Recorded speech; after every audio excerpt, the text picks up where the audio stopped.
And we get it rolling on the Krueg Show Tuesday night, 7:08 on the West Coast, 10:08 on the East Coast. Niners getting ready to play Thursday night against the New York Giants. Welcome to the Krueg Show. Raj from RSF 49ers is back with us. And, of course, we are brought to you by Pig and a Pickle, the best barbecue in all of Northern California. Check them out in Emeryville and Corte Madera. They're open 7 days a week in both spots from 11 a.m. till 8 p.m. or until they run out. Pig and a Pickle, the best barbecue in all of Northern California. We're also brought to you by New York Style Sausage Company. The only kind of Italian sausage I will eat is New York Style sausage. And Marin Autoglass, marinautoglass.com, 415-883-3030. And, of course, the Krueg Show has also partnered with Underdog Fantasy this football season. Underdog Fantasy gives fans a way to play alongside your favorite football team all season long. Check out their weekly Pick'em players where you pick between 2 to 5 players, select whether they'll go higher or lower in their game stats, and you can win up to 20 times your money in a single game by going 5 for 5. It's a fantasy game, but you can win real money. And this week I'm going with Daniel Jones, lower than 214.5 passing yards. And I'm going to go with Jake Moody in the Thursday Nighter, over or higher than 1.5 field goals made. So Jake Moody's got to make 2 field goals to go over. Daniel Jones has got to pass for less than 214 yards or I should say less than 215 yards to go under to win. And you can enter the same as me, or you can make your own picks. Sign up using the link in the description and the promo code Krueg, K-R-U-E-G, and they'll match you up to $100. We are brought to you by Underdog Fantasy. Raj, good to see you, man. How are you? I'm good. I'm hungry. Every time we do our lives, I get hungry from all your sponsors. So I'm always hungry when we talk. And man, you got a lot of sponsors now, Larry. I'm doing good, but definitely not as good as you. You got like 30 sponsors. It took us a long time to get rolling in the show. I'm good, man. I know. Seriously. By the time I mention all the sponsors, it's time to call it quits. I know. All right, that does it for us. That's a wrap. Thanks to everybody who stopped by. All right, let's talk a little bit about Thursday night. Kind of an interesting matchup, and we'll get into the matchup, but a bunch of topics around the Niners that I want to kind of, get your thoughts on. One, John Lynch stated today that the 49ers plan to roll their cap space into next year. They didn't create that $40 million to go after a player this year. They rolled that money, or they plan on rolling that money into cap space for next year. And, of course, this year precedes next year, so that's the master plan, but we'll see how things go. Because if the Niners happen to, need a player in, October before the trade deadline at the beginning of November, and there's a player out there, they'll probably use some of that cap room for that player in addition. But it sounds like the master plan is to roll it over for next year and probably re-sign Brandon Aiyuk and the rest of the core. What do you think? I mean, I think that's obviously the plan they've had in place. And the thing that John said, he says, we've pretty much done what we're going to do this year. But you never know with the trade deadline and all that. So I think he's still leaving it open depending on how injuries play. And, trade deadline comes, teams are fire selling players. You never know what you can get. You might want to take a nibble on a player and say, oh, maybe we could use this guy. So I think that's obviously, like you said, the master plan.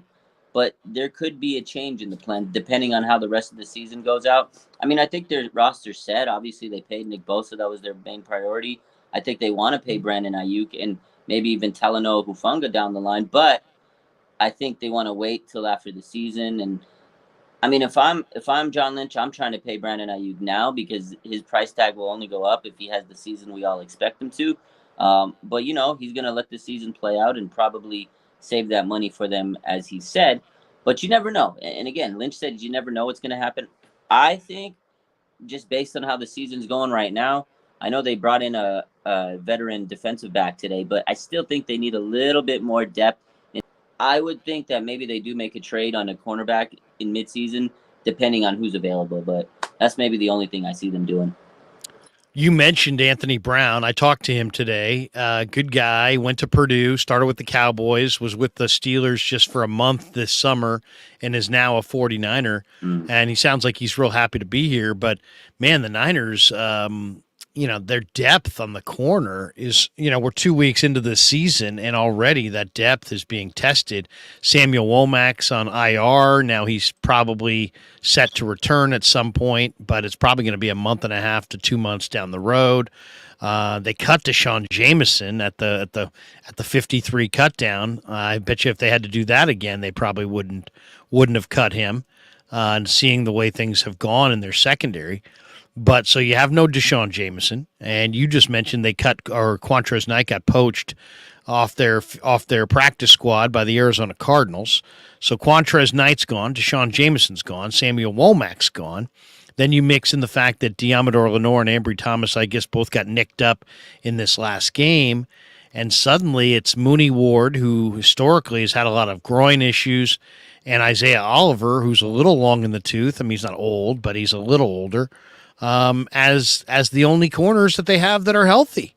And so they bring in Anthony Brown, and Anthony Brown's kind of interesting. What did you think of that addition? I mean, he was a guy coming out of Purdue who ran 4.35 and had a bunch of reps. I think 19 reps, he told me today on the bench. So he's coming out of Purdue, he was considered strong and fast and premier athletically. But also now he's coming off a year where he tore the Achilles. Yeah. He tore the Achilles in December, and here he is in September, and he's with the Niners. What do you think? What do you think of the addition of Anthony Brown? How much is he going to help? Do you think he'll play Thursday night? I mean, I definitely don't see him playing Thursday night this short of a turnaround. I mean, it's nice that they brought in some depth, but it's basically a guy I don't see him starting unless they absolutely need to, emergency situation. I think you nailed it. He is coming off a major injury, torn Achilles. That's nothing to, play games with. That's a big injury that affects any player, especially a cornerback, their lateral ability, jumping, their speed, things of that nature. So that's a tough injury to recover from. He's played 94 games in his career, 69 starts. So he has abilities. He's a veteran. So I think he has some talent. He knows the game. But I don't see him making an immediate impact. Maybe they keep him on the roster and, see what he can give them depending on how things work. A lot of their players in the secondary are very young, as you mentioned, Ambry and Lenore and things of that nature. So maybe they're really hoping those guys can stay healthy and give them the jolt they need. Like you said, Isaiah Oliver, not the youngest of guys, but not the oldest. He had a good little breakout game week 2, although he started off a little rocky. I think they trust him, and I think that will help him as the season goes on mentally. He had a tough preseason, but it was a big turnaround game for him. And Steve Wilkes gave him a lot of praise today in the presser. I'm not too high on the Anthony Brown signing. I thought they were going to go with Bradley Roby, the guy that was, the big name that they reported that they met with yesterday. But I guess Niners like this guy a little bit more, which is surprising because he is coming off the torn Achilles. I mean, if you're going to sign a guy with the torn Achilles, might as well go get Jason Verrett, but that's another story for another day. Well, this guy's a little younger than Roby, and he's probably a little healthier than Verrett. That would be my guess. Brown's 29, Roby's 31. Verrett has had a ton of injuries. Last year with Dallas, Anthony Brown, who goes about 5'11", 195, 42 tackles. He had a tackle for a loss, 7 passes defense. He had a forced fumble and 12 starts. He's got 7 career picks. 5 career forced fumbles in 94 games. 69 of them are starts through 7 NFL seasons. As I said, I mean, when he was coming out of Purdue, he was a top shelf guy. 4.35 speed, 35-inch vertical, 19 reps at 225. Those are all really, really good numbers. He's considered to be kind of a strong tackler. He's scheme versatile. He can play zone. He can play off. He can play man-to-man. He gets a little grabby in man-to-man. But in zone, he's got great vision. He's got great discipline. He's contributed on special teams. He had a bunch of PIs in college at Purdue, like 6 PIs. I just think the Niners are looking at their situation going, man, Trey Swilling? I mean, are they going to be able to lean on Trey Swilling? No. Probably not. And so I mean, they had to have some other bodies there just in case. And Yeah. at least they got a guy who's done it before. And if he goes up against Dallas, at least he will have gone up against CeeDee Lamb in practice a lot. Yeah. So, Dallas is looming on the schedule. Let's talk a little bit about the Niners up front. It's the defensive tackle room or the defensive tackle group that really has been given the biggest, injection of talent in the offseason by the signing of Javon Hargrave. And Hargrave has 8 pressures so far. Yeah. Javon Kinlaw's got 6. Armstead has 6. Kevin Givens has 4. 49ers have been dominant in the interior so far this season. Last season, the interior rush was kind of a weak spot for the team. Are we looking at the inverse this year where the big time rush is coming from inside and you got to cross your fingers that they can mount an outside rush? No, I don't think so. I think the outside will catch up, and that's just Nick Bosa getting his feet under him. He didn't have training camp, preseason, all that stuff. I feel like these first 2 games were his training camp.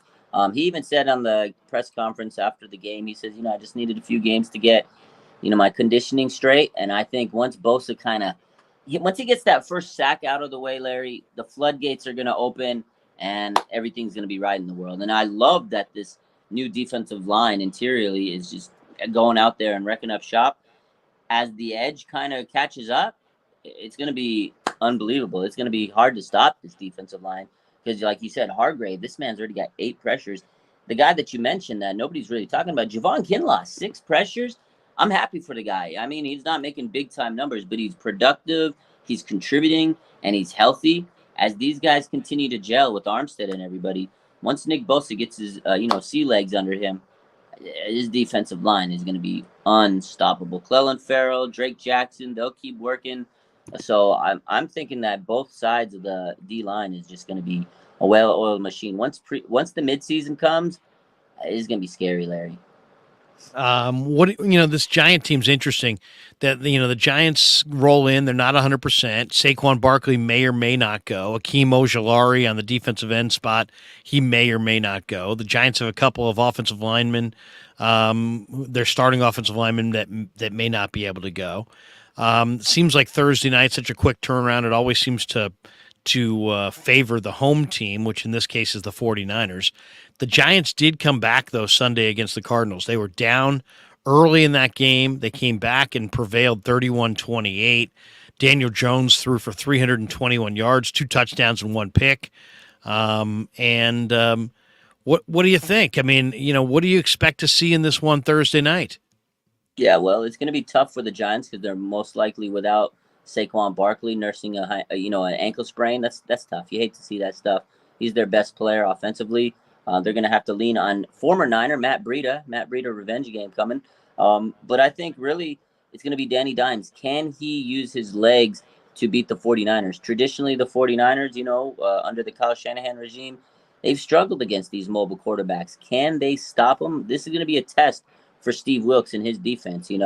That's the one thing that the 49ers have had trouble with is the mobile quarterback. And if they can cause him to be stuffed in that box and drop back and not being able to use his legs, it's going to be a long night for the Giants. And I feel like the 49ers, their home crowd, this is their home opener, coming off of 2 big road games. I think they're going to be amped up. And the injuries that the Giants have, I think are just going to be too much for them to handle. I think the Niners are going to beat the brakes out of them. I honestly do. And again, Danny Dimes, he's going to have a big task against this Niners defense. This Niners defense is not the Cardinals defense. So I think we're coming out guns blazing, home opener. It's going to be too much for them. Let's talk since we talked about Daniel Jones, let's flip it over and talk about Brock Purdy. Purdy, the former 7th round pick. He finished up the Ram game, 206 passing yards, 17 completions on 25 attempts. So right around 68%. And he took the blame in the post game for some of the, the 3 or 4 overthrown passes he had during the matchup. In fact, he said, "Those are on me. I've got to do better. I've got to hit them in stride and not overthrow them. It's simple as that. That's what you got to do as an NFL quarterback, and I put that on myself." He threw for 220 yards and 2 touchdowns in week 1 against the Steelers. The Giants, by the way, on the other side, their pass D, they're 9th in the NFL 371 total passing yards allowed thus far, according to NFL.com. What did you think of Purdy against the Rams? I mean, I know there are people that were critical, but I mean, to me, I just think that if he had underthrown those passes, if they hung in the air, if he couldn't get the ball there, then maybe we're talking about something, and there's criticism warranted. The fact that he overthrew these guys, I mean, it's just a touch issue. It's just a timing issue. It's just reps issue. There's an awful lot of people that if he had underthrown those passes would have said Brock Purdy is a rag arm, man. He doesn't have enough arm to be a starting quarterback, blah, blah, blah, blah, blah. But instead he overthrew them. And to me, it takes the arm strength right out of the equation when you see that. What'd you think of Purdy against the Rams? Yeah, it wasn't perfect. It wasn't his best start, but his best, in his worst start, I guess you can say, they still put up 30 points. So the offense was efficient. They moved the ball down the field very well. Kyle trusts him. And the fact that he actually was able to throw deep passes and Kyle let him, and it was multiple. Usually you see maybe one or two, like a trick type play. You catch the defense off guard. They let him throw a couple times. They let him rip it down. That shows Kyle Shanahan trusts Brock so much. He loves this guy. And as he gets his timing down, we got to remember, he's still coming off the UCL repair surgery. Like, he's still rehabbing. So maybe his timing's bad. Maybe his touch is off, like he said. Once he gets that, they're going to be ripping off some long plays. And this offense is probably going to be even better than we've seen in a long time. So I'm not too worried. The 2-minute drill was nice for me. The fact that he was able to move the ball down the field. The QB sneak was beautiful to get the team tied up before halftime. So I think he played good, man. He was gutsy. He made some big throws, that usually we haven't seen. There was some really nice passes, like the Juwan Jennings one. Yeah, I know he missed one to Debo. I know he missed one to Aiyuk, but the Juwan Jennings was a nice pass. And then the pass to Debo to set up the quarterback sneak. Drew the PI? Yeah, the Drew the PI. That was just because they're actually getting some deep passes is nice for me to see because we usually don't see it. So I think he'll get that timing down, and once he hits those, I mean, it's going to be nasty. So I wasn't too worried. I think he had a good start. Again, your worst start, you still put up 30 points as an offense. That's great for me. So yeah, I like the way he looked. I mean, he was 6 for 6 on the opening drive. There were no nerves on the road against Aaron Donald and the Rams. Yeah. And then he gets the ball back with 1:45 left in the first half, and boom, boom, boom. Moves him down the field, hit Debo in the end zone for what should have been a touchdown, except it was face guarding. And then he made sure there was 1 second on the clock at the end and got the quarterback sneak touchdown to tie the game at 17 going into the locker room. I thought those two drives right there were really excellent drives. Now, how much is he going to be needed to throw the ball in this game? I'm not really sure. Now, McCaffrey ran for 152 in week 1. He came back in week 2 with 116 against the Rams. But this Giants run D is not very good. They've allowed 273 rushing yards this year. They're 9 yards behind the Carolina Panthers for 26th in the NFL. I don't know. I mean, what do you say? I mean, they gave up a rushing touchdown to Connor and Dobbs. Both rushed for 1 touchdown against the Giants in the week 2 win over Arizona. James Conner got in the end zone. So did Joshua Dobbs. Do you think the Niners are going to run it? And it seems like Shanahan he was asked about the usage of McCaffrey, and he said, hey, a lot of it's on the position coach, and you get the feeling when you're around the Niners that Bobby Turner has total autonomy over all the decisions related to the running backs. But you know what? If I'm the Niners, I don't care what McCaffrey says, and I really don't care what Bobby T says. You get to the fourth quarter, you got a 2-score lead. Get McCaffrey off the field. You want to be playing meaningful games into February. It's September. Don't run this guy into the ground before you get to Thanksgiving. He's a difference maker. If you didn't have other backs, that'd be one thing, but they got a bevy of other backs.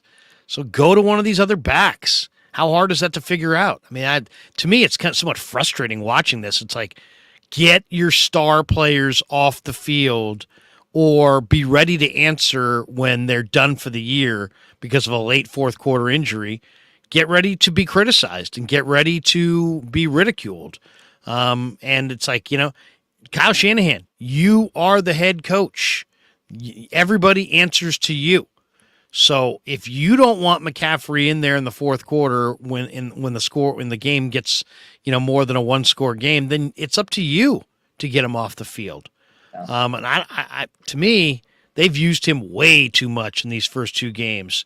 And they've got to slow this pace down a little bit.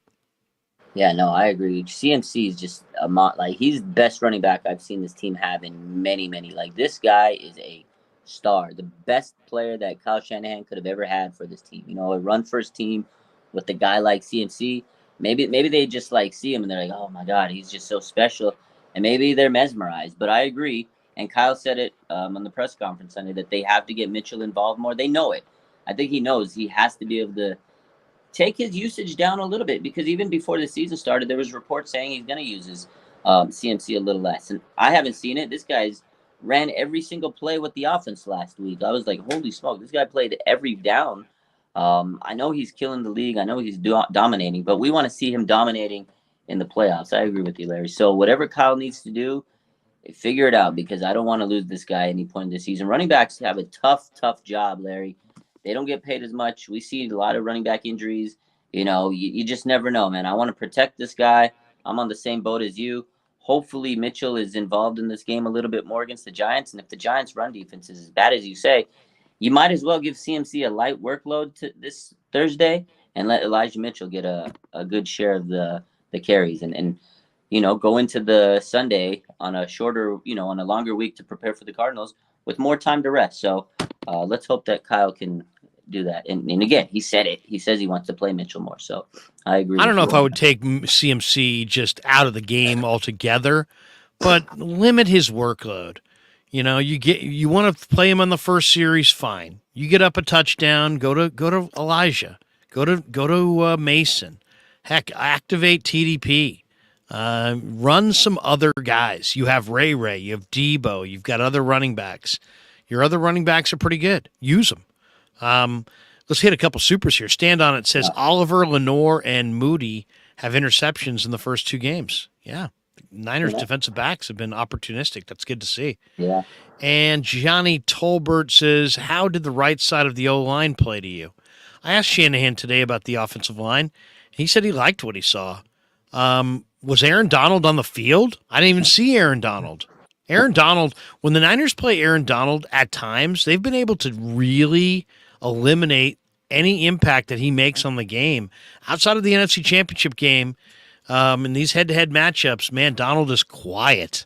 And I don't know what the Niners did offensive line-wise to neutralize him, but whatever they did, they ought to keep doing it, because they neutralize him as well as almost any team in football. Oh, they triple teamed him. Did you see? There was they also ran away from him. I saw. They did. They ran away from him. They specific to the left. Aaron Banks. I mean, we all know Trent Williams is a dog. If you watched him on film, it was great. But Aaron Banks, holy smokes, clean sheet. That guy is special. That was a great draft pick. But yeah, they ran away from him. But they literally triple teamed Aaron Donald because there was nobody else that the Rams were going to send on him. And I mean, you could just tell Aaron was so irritated on that game. That's what they did. Let's talk about Brandon Aiyuk. Aiyuk has no broken bones in his shoulder. They're saying he is going to play Thursday based on his ability to tolerate the pain. What's this offense going to look like without Brandon Aiyuk? And here's another situation. I mean, you have Aiyuk, you have Debo, you also have Juwan Jennings, you have Ray McLeod, you have Ronnie Bell. Would you sit Aiyuk on Thursday night and just let him, get some rest? I mean, and not suit him up. I mean, the Giants, I think the Niners should be able to beat the Giants without Brandon Aiyuk. What do you think? Yeah, I mean, you probably can. I think the smart move is to rest them, because just like you said with CMC, you want to see your stars playing meaningful minutes down in January, February. So, yeah, in the grand scheme of things, yes, you want to shut them down. You have Kittle, a guy that probably is going to reap the benefits if Aiyuk doesn't play. Debo, like you said, Ronnie Bell, the rookie, Juwan Jennings. Like, there's a lot of players that they can utilize if they use Mitchell more. If it's more of a run first type offensive game, again, with the Giants defense not being able to stop the run, maybe you do sit him and prolong anything from really bad happening, because you don't want this minor injury turning into a major injury. And again, Brandon Aiyuk's trying to get paid. I think he knows he needs to be smart, shut it down for a week, come back fully healthy so you can continue this season that you're going to have to get you paid. I think the smart move is to sit him, but man, he's a competitor, he's a dog, and if it's just about pain, he might go out there and play. I mean, he played Sunday through the injury, but I think the smart move is to play. But man, Brandon Aiyuk's tough, Larry. I could see him going out there, game time decision, say, Kyle, let me in and let me play, just because he's that tough. But if I'm Kyle, I'd say, hey, look, man, let's shut it down. We could probably win without you. Let's take a week off. I don't know. That's the way I would look at it. Yeah, I agree. I mean, he looked how much pain he was in at the beginning of that game. You could see it's a tough guy. If he's coming out of the game, he's under tremendous pain. Greg Escon says Aiyuk is playing. 49er throwback says I would let him rest. Use Ronnie Bell. J Dub says Aiyuk only needs one arm anyway. That's true. Hey You says just have Aiyuk to have them have something to worry about. Bomber T says use Aiyuk as a decoy. These are all pretty good ideas. Good, yeah. Maybe you run him on the backside and you just let him just say, hey, you know what? Run your routes, but we're probably not going to throw it your way. Yeah. Decoy. What do you think of the decoy concept? I mean, I think it's a smart move, but Aiyuk being out there, man, I just think he's too much of a competitor to say, yeah, I'm just going to be a decoy. If he's out open, he's going to say, throw me the damn ball. He's trying to get paid, Larry. He's not out there to get zero stats. He's not out there to have 2 catches for 10. Brandon Aiyuk's trying to get paid this season, and I know he is. I think he's going to be smart and try not to, cause an injury. I mean, I know they're all unselfish players, but in the grand scheme of things, I think he's going to be doing the smart thing and maybe not play. Again, if he feels good tomorrow and he wakes up feeling great, and it is what it is. So it could just be like a joint sprain, and if it's pain tolerance and he wants to go out there and suit it up, I think if he plays, he's not just going to go play to be a decoy. I can't see Brandon. I know. It's not his nature. No. Raphael 5629 says Ray McLeod time. Jesse Wade says Ronnie Bell is a dog. Yeah, why not go with Ronnie Bell? Why not? I think Ronnie Bell could be up to it. Ronnie Bell could have a 100-yard day. Why not just feature Ronnie Bell for a game? I think Ronnie Bell's good. George. We lose Raj? There we go. Okay. There you go. Did you hit a button or did we hit a button? I don't know what happened. I don't know. But what do you think of the idea of maybe using Ronnie Bell instead? I like the kid. I mean, he is a dog. I agree with that. He's tough. He's definitely a big time player on this team, waiting to be unleashed. I mean, I wouldn't hate it. He's a young kid. We've seen rookies do well historically. Look at Puka Nacua. You never know what you got until you go give him an opportunity. I think Ronnie Bell would be able to rise to the occasion. So yeah, if he has to play a game, I think Ronnie could step up. But again, the guy that I think that would step into the feature role would be George Kittle. Now that Aiyuk's kind of maybe out for a game, and Kittle's bound to have a huge game somewhere or the other. So. Yeah, Michael Taylor says, let's feed Juwan Jennings this week. Feed the dog. We got this one from Charlie Higgs. Says Ronnie bullied Akella Witherspoon. Yeah. He did. He really did. Yeah. Mark Lopez with a random question. He says, Larry, can we get Damon Bruce and Grant Cohn on a show together? It's much watch TV. Why? So Damon can go at Grant and Grant can go at Damon. And no, we're not doing that. Okay. In Vegas, the 49ers are now a Super Bowl favorite. It's not Kansas City. It's not Philadelphia. It's not Dallas. It's not Miami. It's not Cincinnati. It's the 49ers. They're 6-1 favorites. That's great. To win the Super Bowl. Kansas City's a close second at 6.5-1. I think Dallas might be like 7.5-1 or 7-1. Is it, in your mind, is it the right thing to say that this is a Super Bowl or bust season? People are always afraid to say that. Have you noticed that? Nobody wants to say, hey, you know what? We have to win the Super Bowl or it's been a bad year. And I do get that because it's like, it kind of sets you up for somewhat of a joyless endeavor on the year, right? It's like, well, wait a second. What if you go to the NFC Championship game and the ball bounces wrong? Okay. Happened last year. What if you go to the Super Bowl and somebody of significance gets hurt?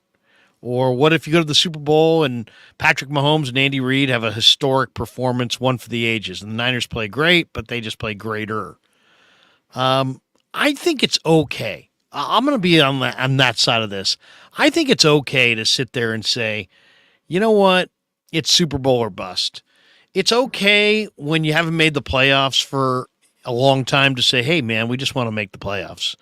Or it's okay when you've had 15 losing seasons in a row or some ridiculous thing that some teams have, to come out and just go, hey man, we can just have a winning season, and that would be good.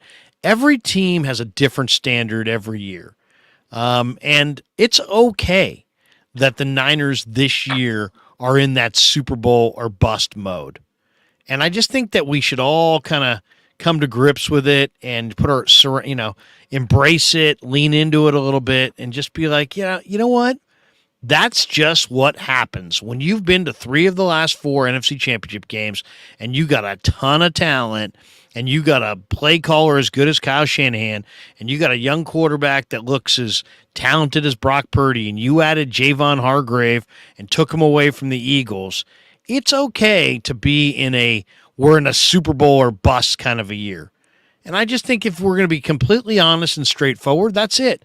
I asked Aaron Banks about this today. I said, hey, Aaron, it seems like every year you guys are going for the Super Bowl, but this year there seems to be some added resolve, some like extra urgency. And he said, Krug, we've gotten really close. We've gotten really close. And close isn't going to be good enough this time. When you get as close as they've gotten, it's okay to say that you're not going to be happy unless you go beyond where you've gotten. And since they've gotten to the NFC Championship game, that means they got to get to the Super Bowl. And then when you really look at the history of this franchise, they don't measure themselves with getting to the Super Bowl.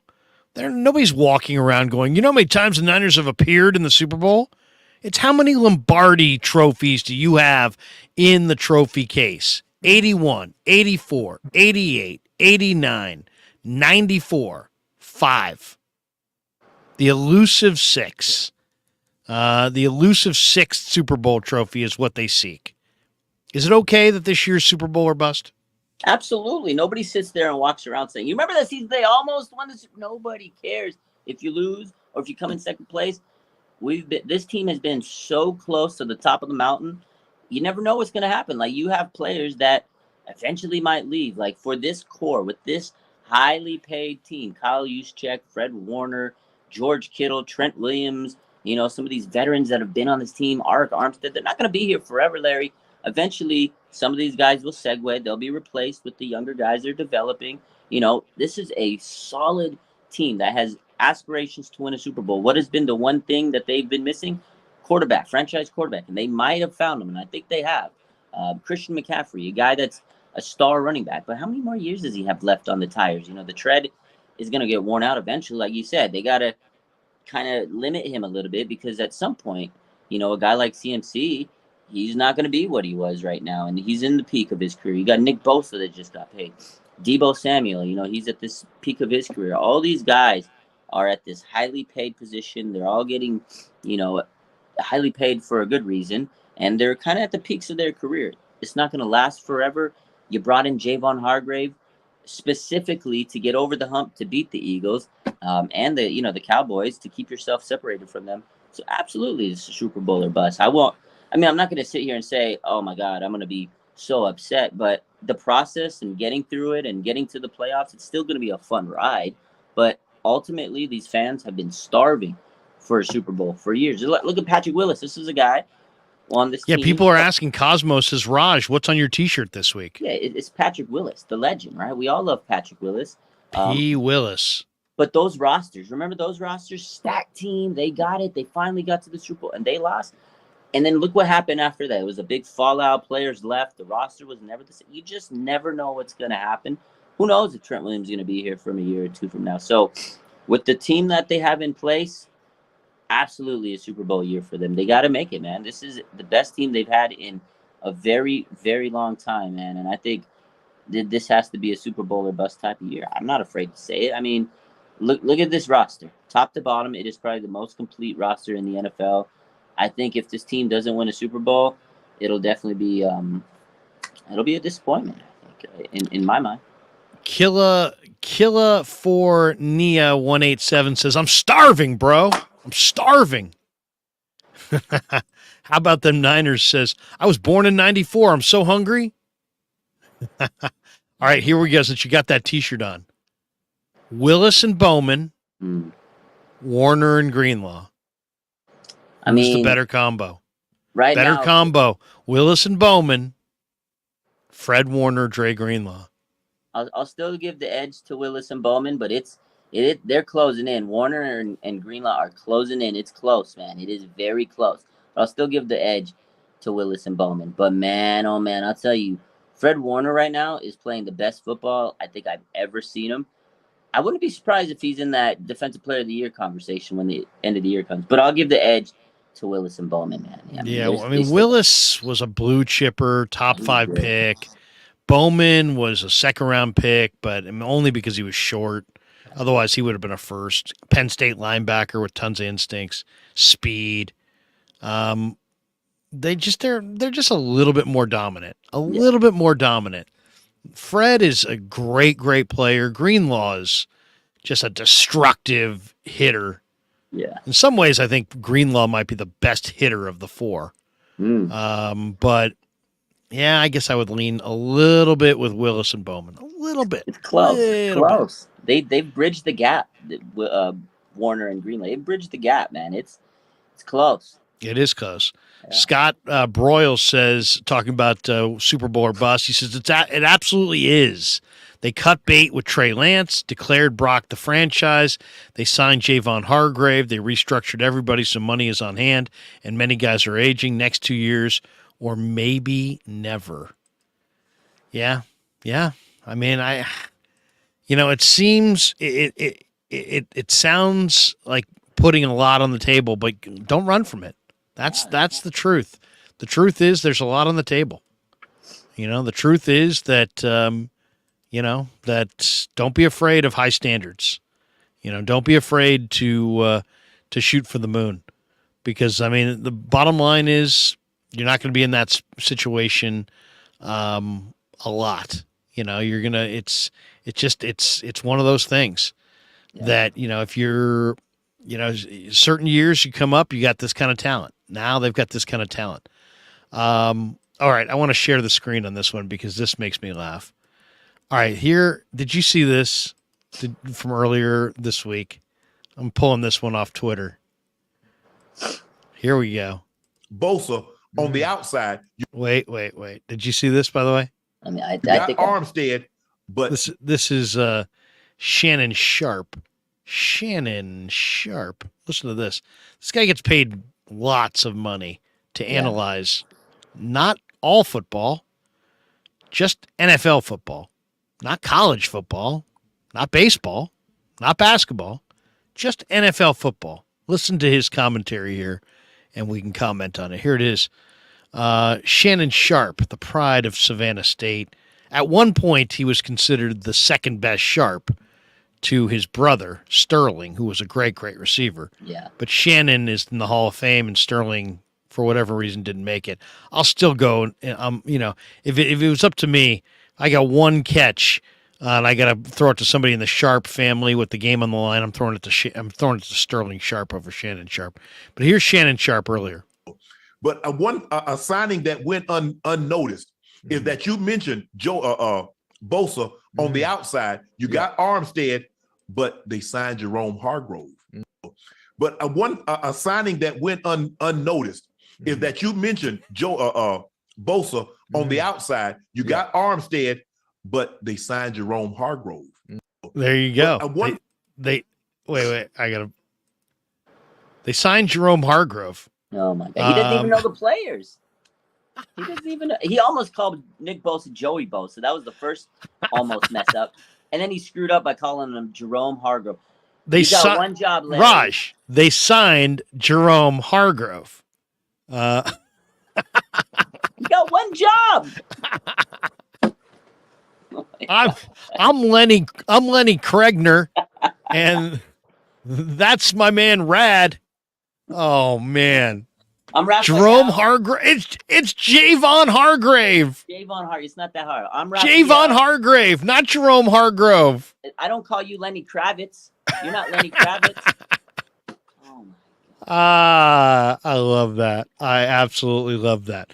All right, give me the 49er, the pleasant surprise. We're 2 games in. Who in your mind, if I said, hey, you know what? Maybe you you didn't know what you were banking on from this player. And you'd say, hey, you know what? I'm putting that guy in the pleasant surprise. Pleasant surprise on the Niners. Who do you got? Javon Kinlaw. He's healthy. He's productive. He's got 6 pressures. He's being a contributor to the team. That's all I want him to do is contribute and be a part of this rotation. He's absolutely done that, and he's staying healthy. I love that for him, man. I don't know if he's ever going to stay with this team, but he's putting film on tape, and his career might continue after the season. I was worried this might be his last career in the NFL, his last season in the NFL. If he can stay healthy and continue to contribute, he's gonna still have a job in this league, and I like that for him. It's Javon Kinlaw, man. Shout out to Javon. 6 pressures this year. You'd love to see it. Yeah, that there's no doubt. You took my guy. It's like the rap for the Giants. Hey, you took my guy. I'm gonna share the screen one more time and go back to Twitter. Here we go. Dave Lombardi, the great Dave Lombardi, tweeted this out. 49er defensive pressures against the Rams, according to Pro Football Focus. Nick Bosa, 5 pressures. Jerome Hargrove, 5 pressures for Jerome Hargrove. Javon Kinlaw, 4 pressures for Javon Kinlaw. I agree. I'm right. I'm with you. Javon Kinlaw has been a really nice surprise. He's healthy. He's not even wearing a sleeve on the knee. He's occupying blockers and keeping, offensive linemen from climbing to that second level and picking off Warner or Greenlaw. Yeah. He's keeping these guys off of Greenlaw and Fred's legs. So those guys are freed up to run and hit, which is what they do. That's their game. Kinlaw's doing a job, man. If Kinlaw just continues to do the rest of the year what he's done in the first 2 games, I'll take it all day, every day. Yeah. I love it. I love what I'm seeing out of Kinlaw. He's strong as hell. He can take on multiple guys. He can absorb offensive linemen. I mentioned it to him in an interview I did with him this week or last week. I said, hey, man, you're absorbing all these linemen and keeping guys off of Fred, and Fred just smacked Najee Harris in the mouth. He had a big smile when he was talking about it. Kinlaw's feeling good. I'm happy for Javon because, let's be honest, man. Eric Armstead gave us a peek into kind of Javon's psyche, and a lot of the criticism, he has taken it to heart. And not everybody is built for media criticism. Some people aren't. Some people don't handle it well. Other guys can thrive. I really thought watching Barry Bonds thrived on criticism. Thrived on it. You could have 19 guys standing at his locker telling him he was this or that, accusing him of anything. He loved it. Got in the batter's box. He absolutely thrived on the negativity. Javon Kinlaw is not the same. He's not Barry Bonds. He's not that kind of a personality.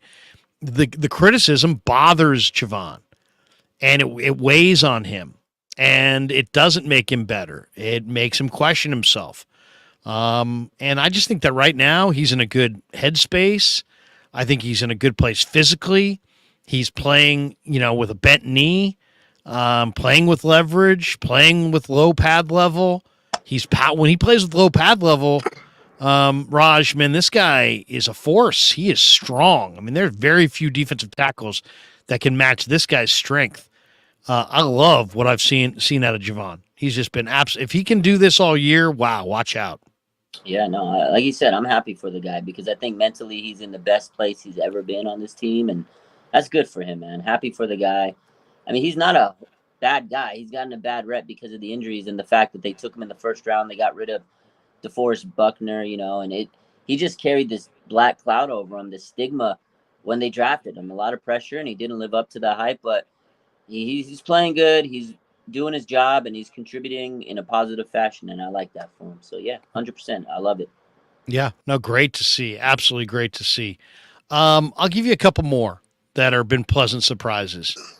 Aaron Banks. I Yeah. talked to Banks today, and man, I mean, Banks is playing well. He's playing really, really well. He's graded out in the first two games of the regular season really highly, according to Pro Football Focus. And I like what I'm seeing out of Aaron Banks. I mean, he really does. He's looking very much like a guy who's going to be a 10-year starter in the league. I'll give you another pleasant surprise. And I don't know if he's a surprise, but I didn't know what to expect. Really, is Jake Moody. Mm. Jake Moody has looked really good early on. I mean, knock on wood. You don't want to jinx him in any way, but I like what I'm seeing out of Jake Moody. He's calm. He's confident. I talked to him the other day. He's feeling good, and he got off to a nice little. He had some rough spots in the preseason. Missed 2 field goals in a game. Missed a PAT. But it seems like he's righted the ship, and he's not only kicking the heck. I mean, he had a 57-yard field goal. That was the second longest field goal in the history of the franchise. I know. Guy's got a boomer leg.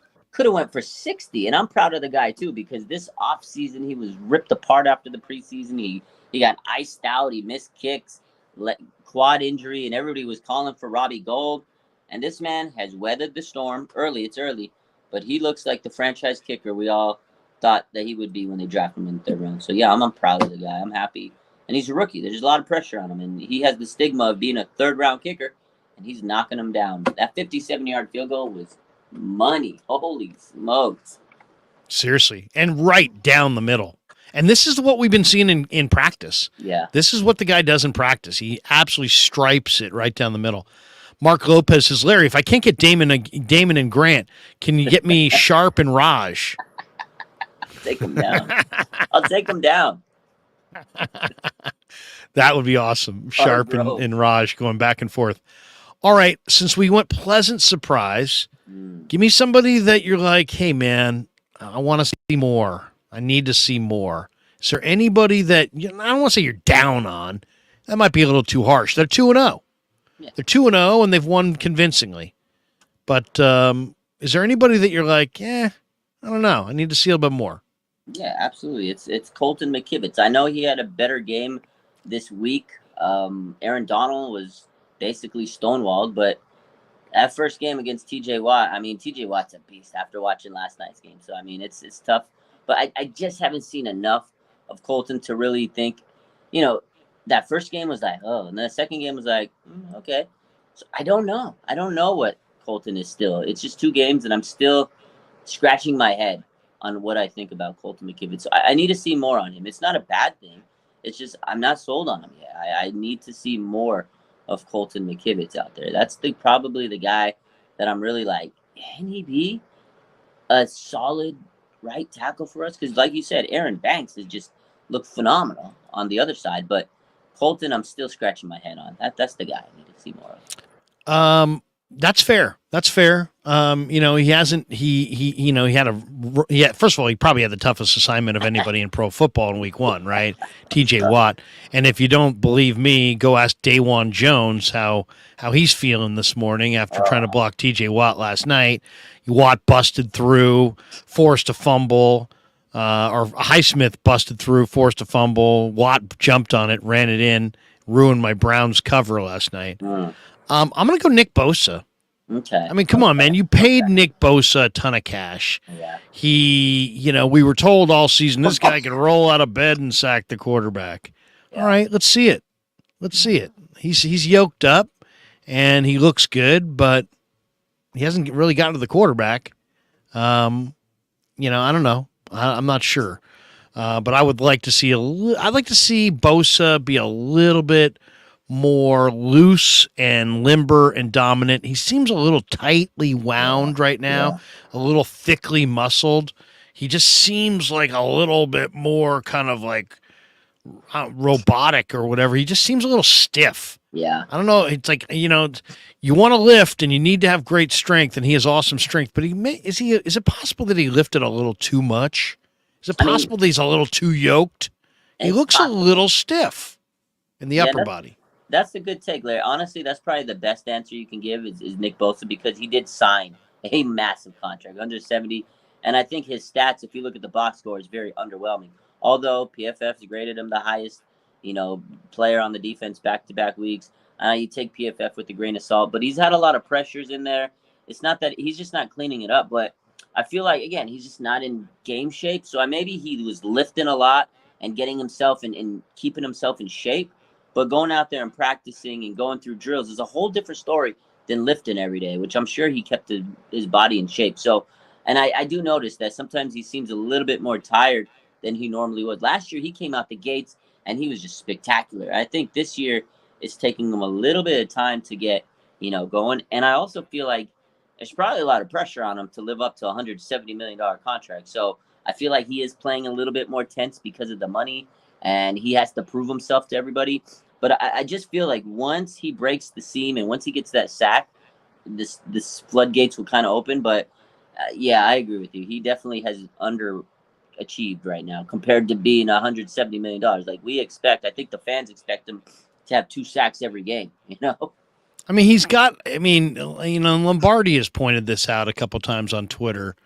Let me see if I can find the Lombardi tweet, but he's basically kind of saying, hey, he's pushing back on the notion that, that Bosa in any way has been disappointing. And he's saying, hey, look, it's more than sacks. These guys have to be judged on more than sacks. Yeah. And he's right. I mean, there's no question about it. He's right. But you're paying the guy lots and lots and lots of money to sack the quarterback, and we just haven't seen that yet from him. So, I mean, I don't know. Am I asking for too much to say I want to see a little bit more out of Nick, or maybe is my expectations a little too high for Bosa because he got paid? No. I think you're justified in what you're asking is because he did get paid. And I think the expectation is to have a game like TJ Watt does every single week. Like you watch TJ Watt, and even the year where he held out, first game back, he had 2 sacks. So, again, I kind of agree with what you're saying is he probably was lifting so much.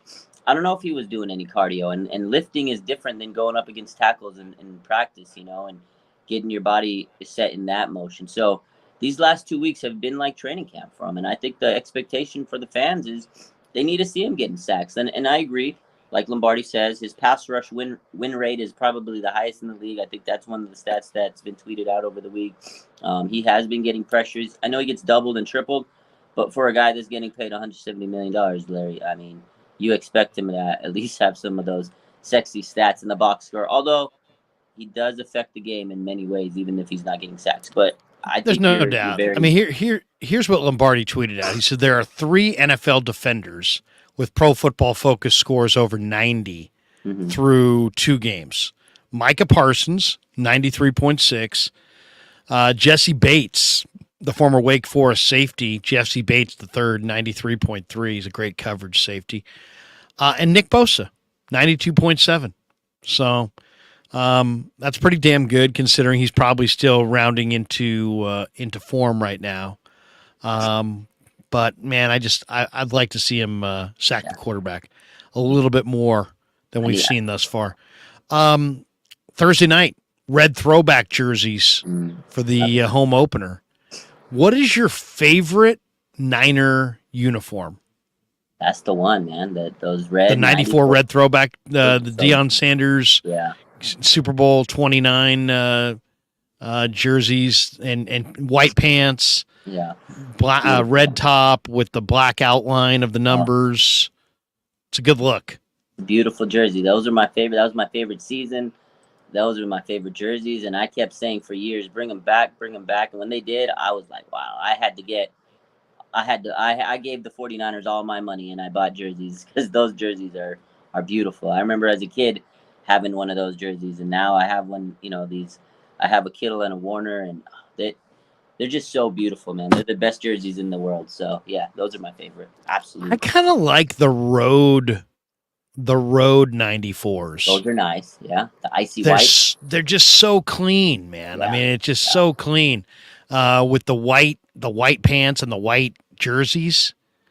I mean, that's a clean look. Yeah. That is a really clean look. I'm something about those road, and I think of Dion fighting Bad Moon Rising and then doing the Dion dance down the sideline. Man. There's some good memories there. Those are good By the times. way, those guys threw like 15 punches at each other each. Yeah. Neither guy got ejected. That was a different time, man. They let them go. I mean, That was good for the ratings. I remember the pregame beforehand, they were like talking trash all week, and there was like a video montage of them, and they went at it, man. That was a very fun rivalry. But then when Dion gets the pick and he high-stepped it in from like 20 yards out, I mean, that was amazing. Dion was a legend, and I don't know if you watched. Did you stay up the other night to watch that Colorado State game? What? Yeah. Hey, man, Deion Sanders is changing college football. I love it, man. Oh, I love how hard his team plays. But I love Dion. He was like my favorite Niner for a while there. He was, yeah. He was just so incredible. I mean, he literally took just took away half the field, and he just basically just said, you know what, you worry about that side of the field because this side of the field is fine. Like if you saw a quarterback even going to throw it to his side of the field, you're like, pick six, it's coming, pick six. Yeah. And more times than not, it seemed like it actually happened. But I love, if I could watch any Niner game again, one of them would be Niners Falcons in 1994 at their place in the regular season. Brock Purdy was talking this week, and we already brought this up about how he said, hey, I just overthrew them. There was one to BA, one to Debo, one to JJ on that third down. Those are on me. I've got to be better. I've got to hit them in stride, not overthrow them. Simple as that. Well, then Debo went on a podcast and said, that's why we love Brock in this building. He don't make excuses. He takes responsibilities for his mistakes. Even though we were talking about it on the sideline, I think that's why we love Brock in this offense as a leader of this team. That's why he's got the captain patch on his shirt. It's little things like that. You know what I'm saying? People try to blame somebody else or try to blame something else, but he took full responsibility. That's pretty cool, man. Coming from Debo, I think that's a great thing to hear about your young quarterback from Debo Samuel. Yeah, that was awesome to hear. It was on the Kay Adams, Up and Adams show. She's used to be on Good Morning Football. Yeah, I saw that interview. It was good.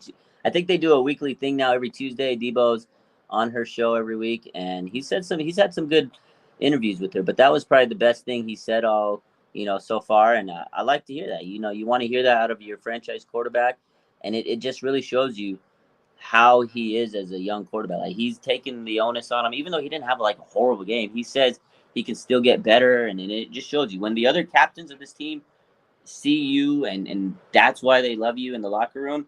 It goes a long way. And shout out to Debo, man. He's also matured himself. He's a captain now himself, and I like the way he is this season. Like he's just really down to business. I think there was on the press conference the other night, they asked him, why aren't you guys celebrating after touchdown? He goes, who cares about celebrations, man? We're here to win games. Touchdowns win games. We're focused. We're not worried about celebrations. So Debo's on another level this year. I love it, man. I love his answer that he gave to Brock, and I love that answer. It was good. Well, I mean, look at the Niners this year. They added Hargrave to their defense. They added Wilkes, who I think is going to tighten up the back end. You got Greenlaw and Fred in what I would call super prime years. And now you've got CMC, Aiyuk, and Debo all look primed for career years. And while that's going on, you got the emergence of Brock Purdy, and you still got guys like Trent and Kittle. I mean, they're deeper. They're incredibly talented.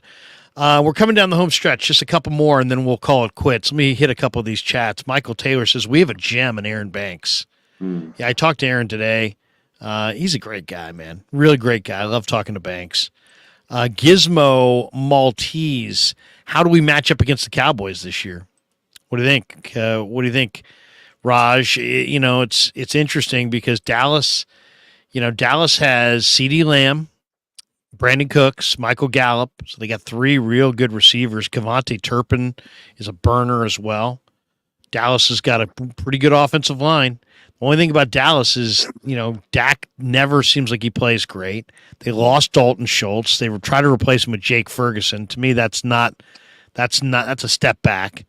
They lost Zeke, and they're really a one running back team. I mean, you got Tony Pollard, Rico Dowdell from South Carolina, Deuce Vaughn, K-State. They're really a one-back team. Now, if this team gets Jonathan Taylor, then I'm really scared. But they do have an overpowering, defense in some ways if they get a lead on you. Why? Because look at all this edge rush.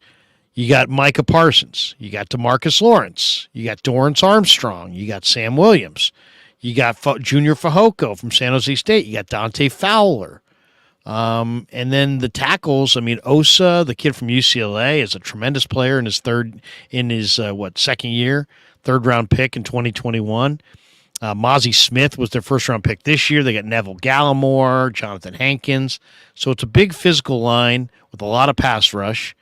Damone Clark, the LSU weak side backer, is a tremendous player.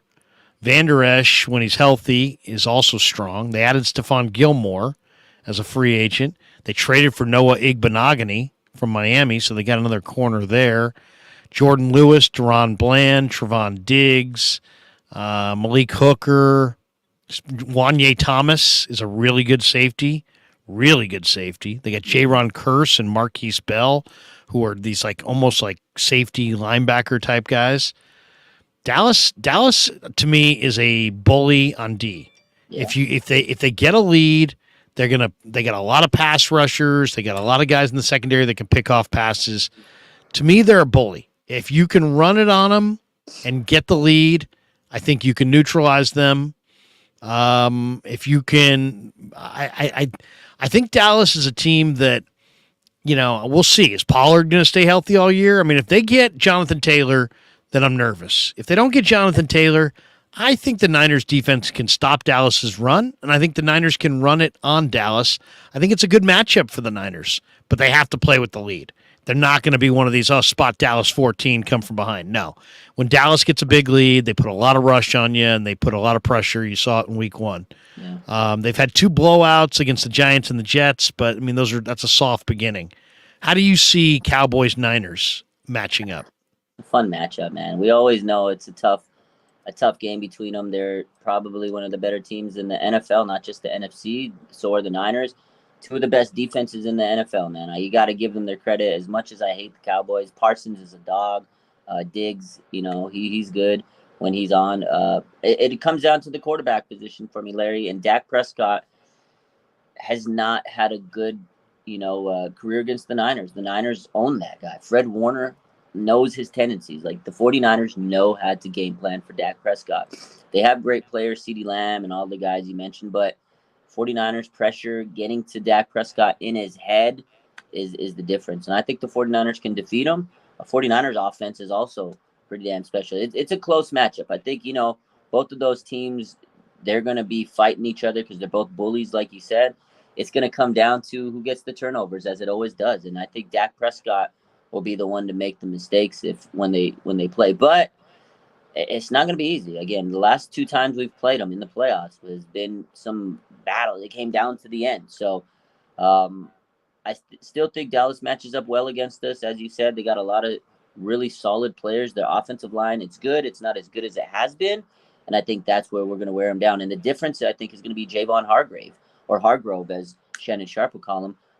He's the difference. Jerome Hargrove. That is the guy that is going to be the difference for the 49ers defense this entire season. The Cowboys had to face him when he was on the Eagles, and now they have to face him while he's on the 49ers. He's going to change the game for us and help us continue to get pressure on Dakary Prescott. And I think that will be the difference. 49ers get to Dak, force him to make turnovers, and the 49ers offense, They're scoring 30 points a week. Somebody has to stop us. I need to have my son produce a Jerome Hargrove T-shirt. Let's get it. Let's get it. We will go as far as Jerome Hargrove takes us. Get one like this. Jerome Hargrove, the graphic in the middle. It'll sell. I'll sell it. We believe in Jerome Hargrove. Mike Monahan says Brady, Big Ben, Russell Wilson, and Kurt Warner are the only second-year quarterbacks to win a ring. You can add Brock. Yeah, there you go. I mean, that's not bad though. That's what? That's Good 4 company. right there. That's good company. I mean, it's not like it's never happened, right? I mean, it's like you can't. Hey, it's never happened before. No, it's happened. It's happened before. Roberto Davis says, Larry, are you at all worried about Spencer Burford? I'm not. I think Burford is smart, and I think he's going to have a tremendous career. I like Burford. I trust Burford. He's smart and he works hard. He's got good arm length. He's tough. He's not afraid of the moment. I really like him. I like talking to him. He's really interesting. He's very intense as far as he wants to get better. But I can't stop emphasizing the intelligence here because this guy is really a smart football player. He is. And then you mix in the fact that last year he got a chance to work with Daniel Brunskill, who was maybe the smartest guy in the entire team.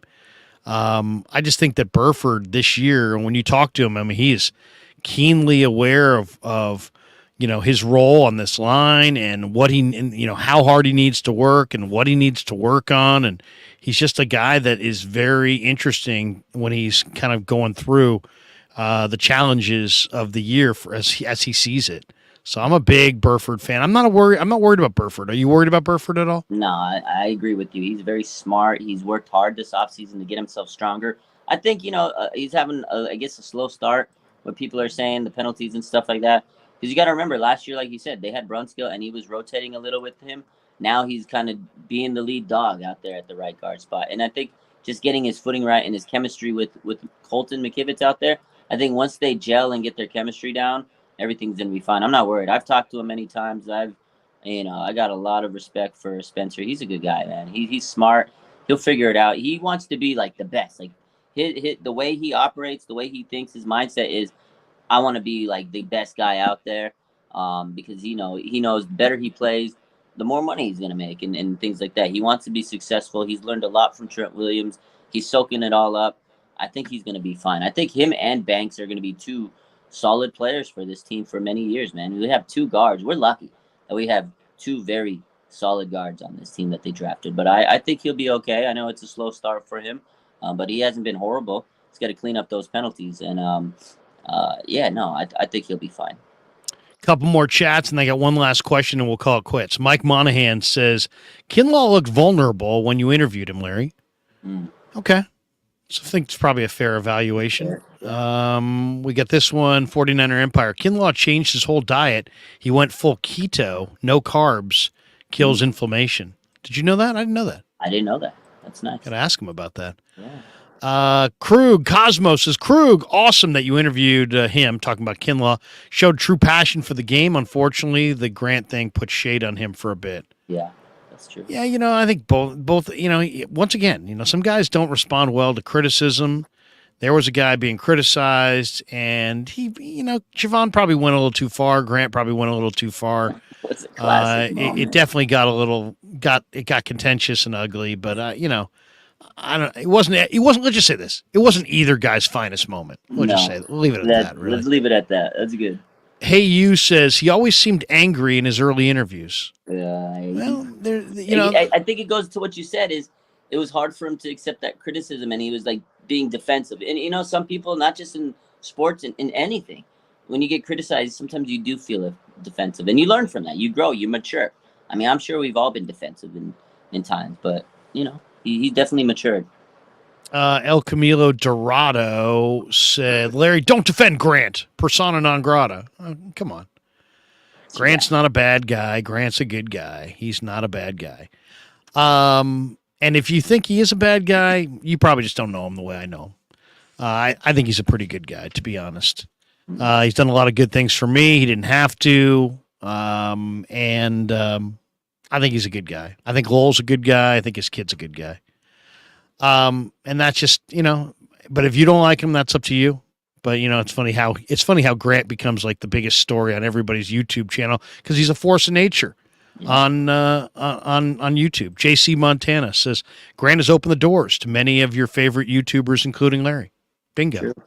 It's true. But even beyond that, I can look beyond that. If I really thought the guy was a bad guy, but he still helped me out, I could tell you that I didn't like him, but he did help me out, but I do think he's a good guy. I see him all the time.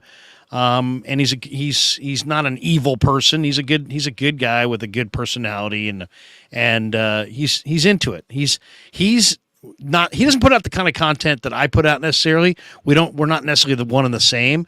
But I find him to be, wildly entertaining, and I think he's good at what he does.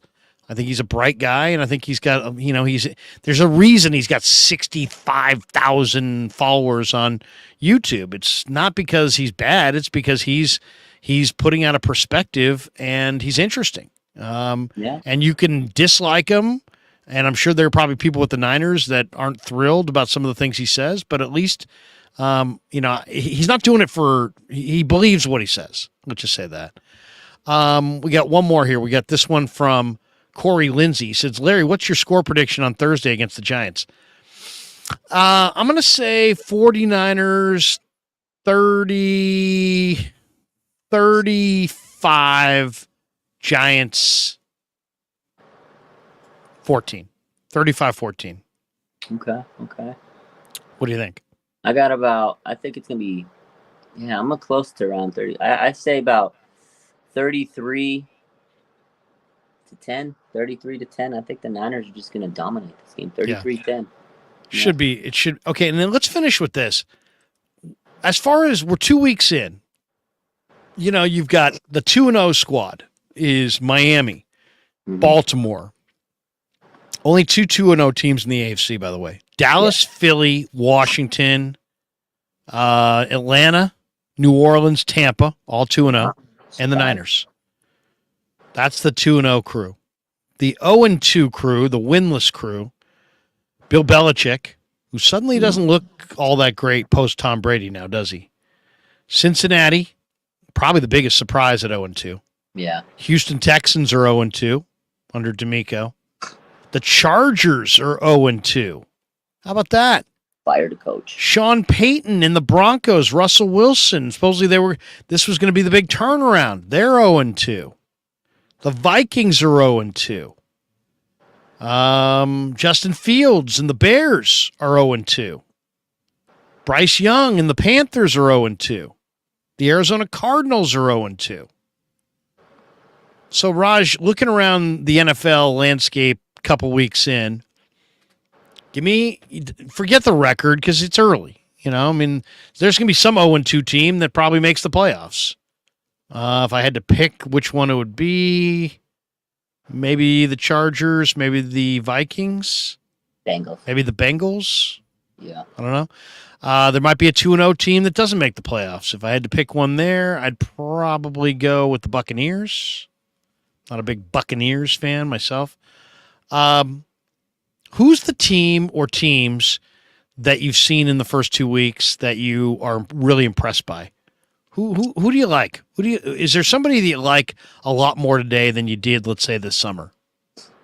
Okay, yeah, that's a good question. There's a lot. And then speaking of, Houston, Carolina, they're 0-2. I don't even think they care about winning games. They have to make sure their rookie quarterbacks develop. So that's a whole different spectrum for them. I'm pretty surprised with how dominant the Miami Dolphins are looking. Like, they look like they're going to run away with the AFC East. And I knew they would be good, but man, Mike McDaniel is really, really coming into his own as a coach. I think I like them.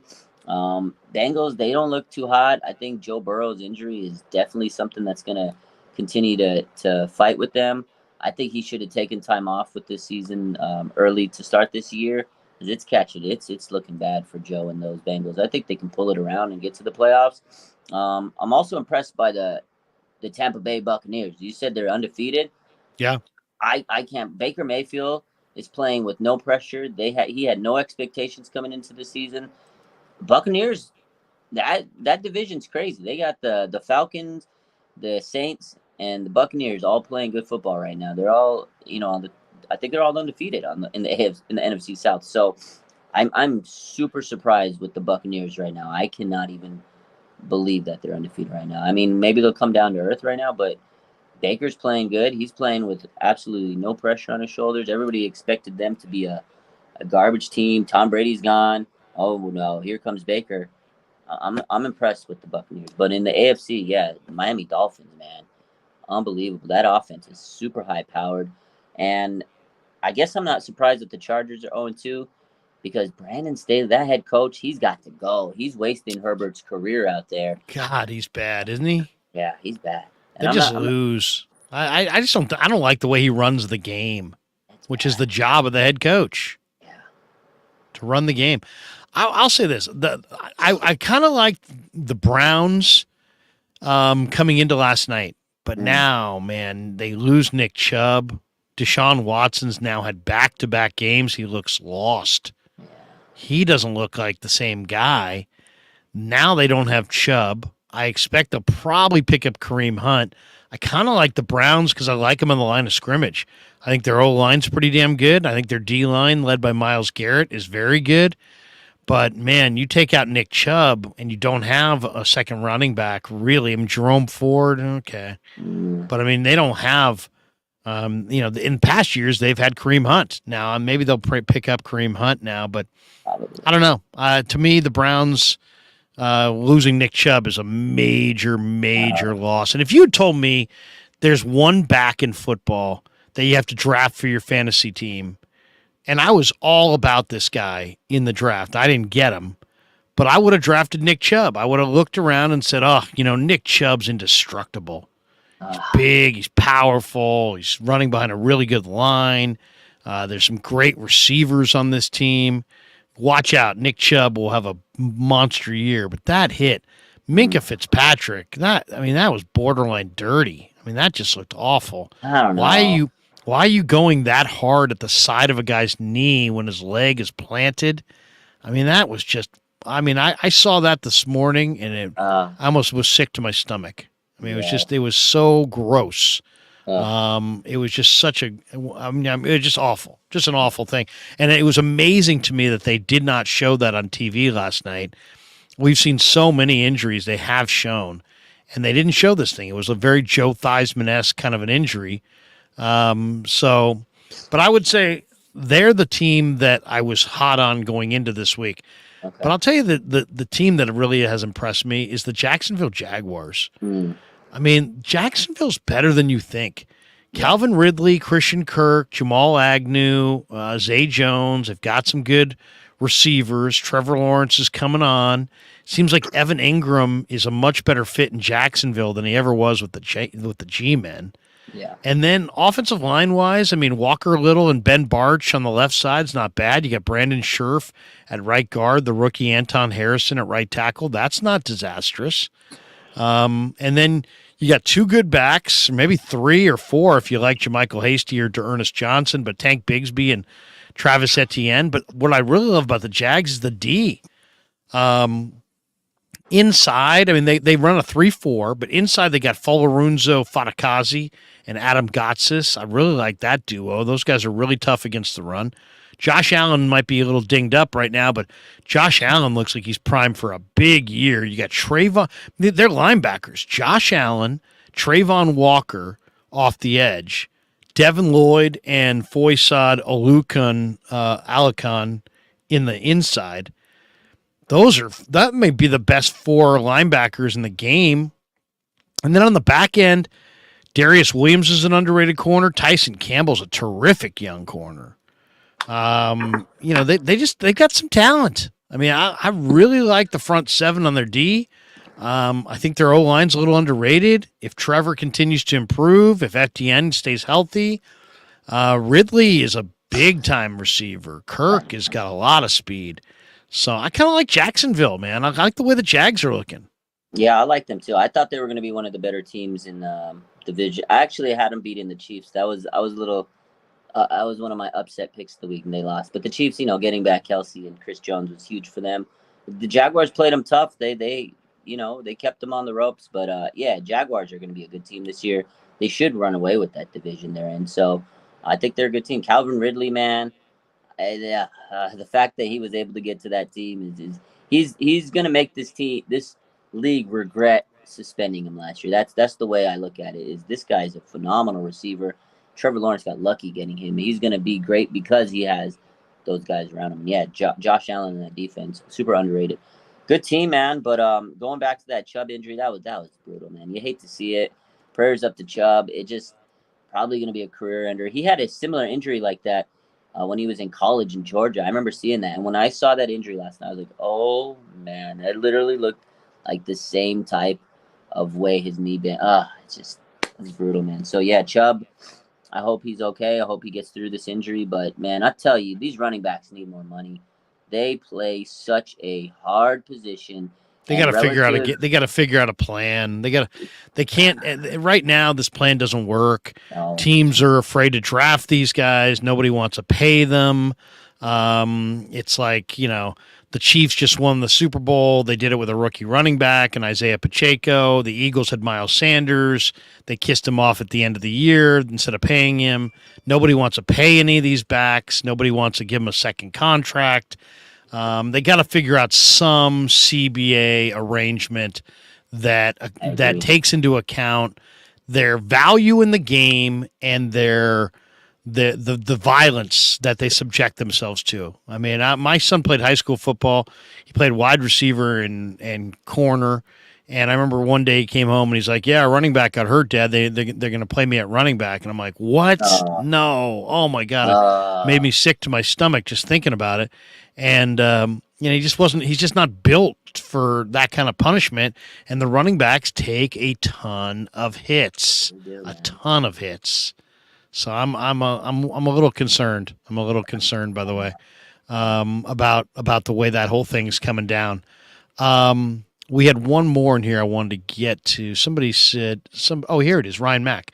He says Ravens versus the Niners Super Bowl rematch. What do you think of the Ravens so far? They're 2-0. I mean, they've added Zay Flowers and Odell Beckham to Rashad Bateman and Tylan Wallace and Nelson Aguilar. Ronnie Stanley is hurt at left tackle, but he's a terrific left tackle. Tyler Linderbaum is a great center. He's also hurt. They got Zeitler, who's a brawler at the right guard spot. Mark Andrews and Isaiah Likely. You got two really good tight ends. You got Lamar. Josh Johnson, by the way, is the backup. If you say, where's Josh Johnson? He's in Baltimore this year. They've got Justice Hill, Gus Edwards. But I'll tell you, they also have a running back that nobody's talking about named Keaton Mitchell. Mm-hmm. And you should go wait. And if you're a fantasy guy, go stash Keaton Mitchell. He's on the IR. He's going to come off the IR. He's a small running back who played for East Carolina, the East Carolina Pirates. He's 5'9", 191, but he is an elite burner. And I love Keaton Mitchell. He's sitting on my fantasy team's bench right now on the IR spot because he's going to be the guy. I mean, they're not going to pick up Fournette. They're not picking up Kareem Hunt because they've got Keaton Mitchell, and I think they're going to ride Gus Edwards and Justice Hill until Keaton Mitchell is ready to get healthy. But this Ravens team is interesting. Clowney and Adafe Owe, who had a different name a couple years ago, coming off the edge. Patrick Queen and Roquan in the inside linebackers. That's a pretty good group of linebackers. Yeah. Michael Pierce, a big two-gapper up front. You got Justin Matabuke from A&M. Corners, they got Ronald Darby, Marlon Humphrey when he gets healthy. Rock Ya-Sin, the former Raider. I don't know. I mean, I could see the Ravens, not every year it's going to be Kansas City. I could see a Niners-Ravens rematch. What do you think? I mean, Ravens are good. They got Harbaugh's a good coach. Let's be honest. Like, this is why they're consistently good. John Harbaugh is a hell of a coach, man. The Harbaugh family, they know how to coach football. So as long as they have him, Lamar is healthy, they'll go far. Like you said, they have a great defense. They got some good young weapons on offense. Tight ends, phenomenal. I think they'll be able to get into the playoffs for sure in the AFC. But I just don't think they have enough juice to make it past the Chiefs and some of these other teams. I don't know. I think they're a good team. I don't see them making the Super Bowl, but I think they'll definitely make a run deep into the playoffs. They have, again, Lamar's good. He's going to silence people and silence those people that don't think he should have got paid this year. Again, if he stays healthy, that team's going to go far because him and Harbaugh are a great duo, and they'll win a lot of games. But I don't think they'll make it to the Super Bowl. I don't. We'll see. We'll see. Scotty B says, has Lamar ever played a full schedule? Probably not. He gets hurt a lot. He does. Mick E says, if the Ravens get Jonathan Taylor, I'm going to be worried. Yeah, Ooh, okay. That's a good call. That's a good call. Yeah. A lot of people we got this guy, El Camilo Dorado says, listen to me, Buffalo Bills. Nah. I don't know. I mean, Buffalo, I'll say this, Buffalo does look pretty good. But I mean, and they've added to their mix, right? I mean, Gabe Davis, Stephon Diggs at wide receiver. They drafted the Florida kid at right guard, Osiris Torrance. They drafted the Utah tight end, Dalton Kincaid. You got Josh Allen, James Cook now in year 2. He looked pretty good so far. And then on defense, I mean, Russo and Leonard Floyd on the edges, Oliver and Daquan Jones inside. That's not bad. They also have Puna Ford. They got Tim Settle, Jordan Phillips, Milano, and Terrell Bernard at linebacker. That's just okay. On the back end, they get Christian Benford, Jordan Poyer, Micah Hyde when he gets healthy, Tre'Davious White, who's no longer quite the elite player that he used to be, but Teron Johnson, and obviously the great kicker. They got both Baltimore and Buffalo have great kickers. Tyler Bass, Tucker for Baltimore. Yeah, at the beginning of the year I picked Chargers, Niners, but man, the Chargers defense and the Chargers head coach and the Chargers injuries. It's like I don't even know why I bothered with the Chargers. That's probably not going to happen. And Gizmo Maltese says, why can't we do that 1-yard push like the Eagles?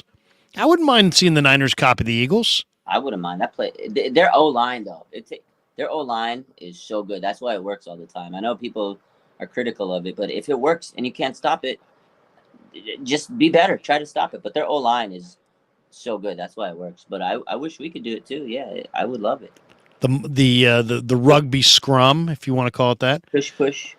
Niner Gold says, only Larry can understand his scouting reports. Thank you. What do you mean, man? Raj is with me. He's hearing it. He gets it.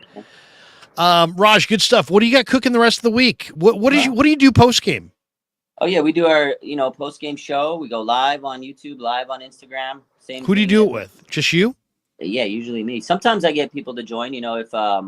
If they're up to it, I'll send people invites and they can hop in. So maybe if you want to hop in, we can do a. Well, I do a whole post game. I was going to say if you weren't doing anything, I'd throw you an invite to our post game, but I don't want to take you away from your own post game. I mean, I do one, but how long do you go for? It depends on the day. It just depends on the day. Well, if you're game, I can send you an invite Thursday night. I'd love to have you stop by. Yeah, I'll be at the game, but I'll definitely. I'll be at the game too. Yeah, I'll hop on. I'll be doing it from the press box. Oh, maybe can I come in the press box? I don't know. Can I? I don't think I can get you in the press box, but I could definitely send you an invite, and whenever you get to a phone, we could get your perspective. I'll send you an invite, and if you can make it, great, and if not, we'll do it another time. But Raj, tell people all about RSF 49ers. Obviously, you're a force of nature on YouTube. Or on Instagram, and building a force of nature on YouTube. How many people on IG right now, Raj? I think we hit 260 or something this week. The IG is growing, man, because it's the season. It's a big grind. But we're trying to rebuild the YouTube RSF 49ers live. Hop in. We'll we do the live shows and everything. But I'll definitely take the invite this week, and I'll hop on as much as I can during Thursday. We appreciate you, buddy. Have a great night. Thanks for jumping in on the Krueg Show tonight. Appreciate you, man. Thanks for having me, as always. We'll see you next week. Maybe Sounds Thursday. Good. Maybe Thursday. There you go. The great Raj in the house. He's fantastic. He is absolutely fantastic. I want everybody right now to go to Raj's YouTube channel and go hit like and subscribe. Go check him out on Instagram and follow him over there as well. All right, I've got a couple final thoughts that I'm going to share with you, but first, a word from our sponsors. We got a brand new sponsor. It's Jurin's. Hey everyone, it's Larry Krueger with Jurin's Distributing Company. For over a half century, Jurin's has been the cornerstone of excellence, trusted by Sacramento's finest restaurants, bars, and casinos. But now they're excited to announce that Jurin's exceptional products will be coming directly to you. That's right. Check out their new website, jurins.com. Jurins.com. Jurin's has a vast catalog with everything you need to elevate your kitchen and craft, from premium cocktail mixes to top-notch kitchen essentials that stand up to the rigors of a commercial kitchen.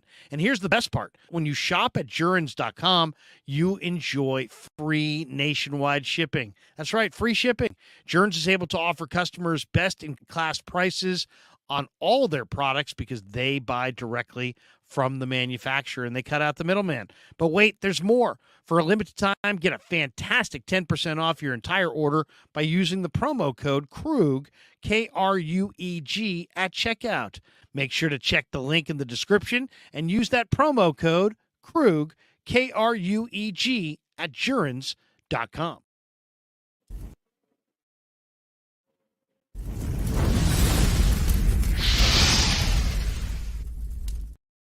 All right, welcome back to the Krueg Show. We're also brought to you by Pig and a Pickle, the best barbecue in all of Northern California. Check them out in Emeryville or Corte Madera.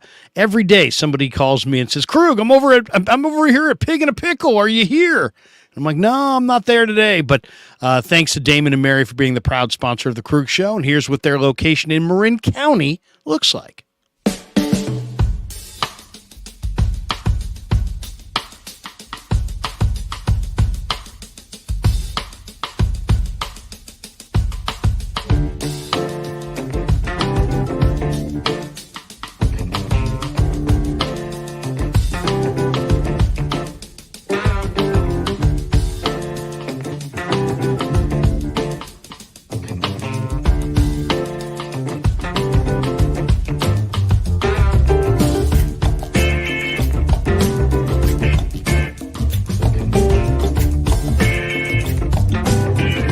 So New York style sausage was started over 70 years ago. We are the largest producer of fresh Italian sausage on the West Coast. What makes our sausage in New York style is really the recipe came from back east, from New York, from Connecticut. If you look at all of our labels, there's maximum 4 or 5 ingredients, which we're really proud of. There's no preservatives, no MSG, fresh in, fresh out. The pork comes in fresh, goes out fresh. There's never any freezing throughout the process. We've always used fine quality cuts. We're never gonna deter from that. It's one of the reasons why our sausage is so good. I guarantee you put our sausage up against anybody else's from a flavor standpoint, no one will beat it, hands down. And do yourself a favor and do me a favor. Go buy a package of the New York style Italian sausage. Guaranteed you will love it, guaranteed.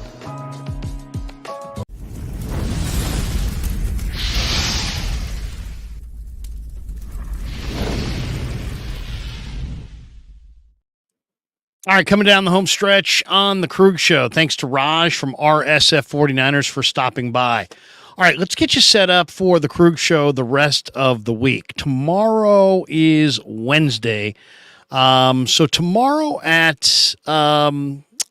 the morning, I'm actually going to be taping a podcast with the young ladies from the 49ers. So Lindsay Polaris is going to be there as well, and Bree McDonald. So I'll be doing a little 49er stuff in the morning. Tomorrow afternoon, though, at 2 o'clock, I'll be on the Dave Lombardi extravaganza. Dave and I will chop it up on his channel, and we'll talk a little bit about the game coming up Thursday night.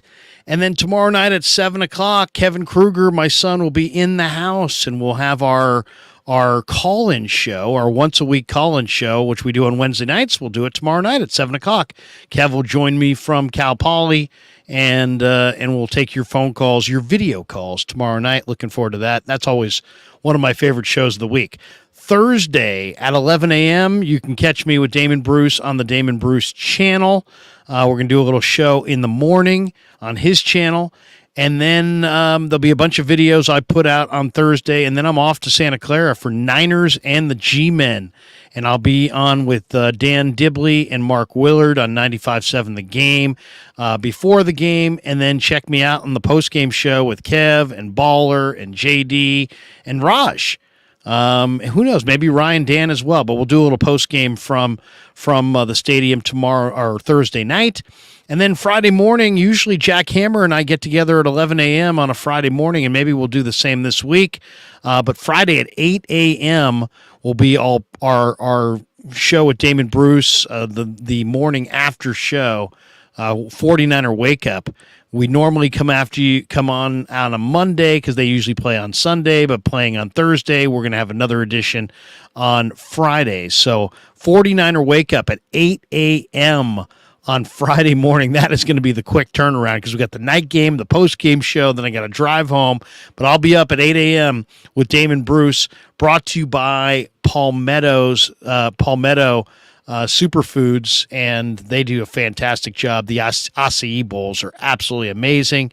That show is brought to you by Palmetto exclusively. And then Saturday at 9 a.m., the coach will be in the house, and we'll break down Niners G-Men, and it should be a lot of fun. So that's what we got cooking on the channel the rest of the week. Looking forward to seeing the Niners and the Giants in the home opener on Thursday night, and it's going to be good. It's going to be really, really good. Raphael 562 says, Larry is booked. I am booked this week. Very booked this week. Raphael also says, Larry and Damon equals fire. Jimbo says, big company, Larry. JW says, but Barry. You know what? I have that one here. Should we play that one time for you? Just what the hell? Why not? My son made this. It's 33 seconds long. This is why you need to tune in tomorrow night to the call-in show, because it could go a little something like this. Let's go to Johnny C. Let me try, Larry. Okay, so Larry, here's the deal. Larry, honestly, Larry. No, but Larry, I gripe here though, Larry. Here, Larry. And now Larry. I mean, Larry, but here's the thing, Larry. What do you think? I think they're going to sign Jason Peters. How old is he? He's 40, but and Larry. I mean, Larry. I wish I could, Larry. Johnny, we're gonna have to jump. That always makes me laugh. Johnny C from Vegas. Maybe he will be here tomorrow night. Just tune in, hoping that Johnny C tunes in. He probably said my name 100 times. Kev turned that into a little bit of a video, and it is fantastic. Raphael 562 says, like and subscribe, everyone. Yeah, we should tell everybody, if you haven't hit like and subscribe, please do. If you hit like, that just helps the algorithm. More people find the shows. If you hit subscribe and hit that notification bell, every single time we go live, you'll get a notification that, yes, indeed, Krueg's going live. Let's check it out. So listen for Johnny C tomorrow night. Waveware says, love Johnny C. We are sitting at 23,397 subs, inching closer towards 24,000, on our way to 100. Seriously, if you have yet to hit like and subscribe, please do, and become a Krueg Show subscriber. We also go to the store on the YouTube page, and you can buy merch. We've got merch at the store as well. In fact, we got this little ditty right here. You're effing lazy. The You're effing lazy T-shirt is the #1 selling shirt right now on the website. So if you do buy any merchandise from our store on YouTube, in the YouTube store, I put together a personalized video. El Camilo Dorado says, I liked, but not subscribed. Subscribe. Come on, El Camilo. Subscribe. But yeah, anybody who orders anything from any merchandise, Niner Gold says, we need some Johnny C merch. But Larry. What about Jason Peters? Anyway, So looking forward to that show tomorrow night. Looking forward to hooking up with Lombardi on his channel tomorrow as well. Looking forward to doing some stuff with the young ladies from the 49ers, 49ers.com tomorrow. So it should be a phenomenal Wednesday. Hope you enjoyed this show, and thanks to each and every one of you for joining. And until then, peace. Yeah, never met a man I've been scared of. Careful, you gon' get exactly what you asked for. Here for whatever you